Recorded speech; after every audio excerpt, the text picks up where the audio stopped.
கெட்டு போகணும்னு நினைக்கிறவனுக்கு என்னென்ன குணங்கள் இருக்கும் அப்படின்னு ஒரு பட்டியல் போடுறார்.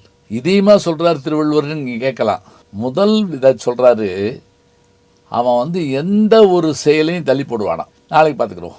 அடுத்தது என்ன அப்படின்னா, சில சமயத்தில் மறந்து போதல் அப்படிங்கிற விஷயம், அங்கெல்லாம் இருக்கணும் நம்ம அப்படிங்கிறது.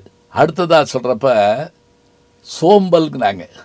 சோம்பல்னா என்ன அப்படின்னா, கொஞ்ச நேரம் ஹாயாக இருப்போமே அப்படின்னு அப்படியே உட்காந்துருக்கிறது. இதுக்கு மேலே என்ன, அதீத தூக்கம். எப்போ பார்த்தாலும் தூங்கணும்னு நினச்சிக்கிட்டே இருக்கக்கூடியவங்க இருக்காங்கல்ல, இந்த மாதிரி குணம் உள்ளவங்க விரும்பி ஏறுற ஒரு படகு எதுன்னு பார்த்தீங்கன்னா கெட்டுப்போதல் என்ற படகு தானா. தூக்கத்தினால வர்ற கெடுதி என்னங்கிறத பட்டுக்கோட்டை கல்யாண சுந்தரம் அவர்கள் நாடோடி மன்னன்ல எழுதின பாட்டில் பார்க்கலாம். குரட்டை விட்டோர் எல்லாம் கோட்டை விட்டா தூங்காதே தம்பி தூங்காதே.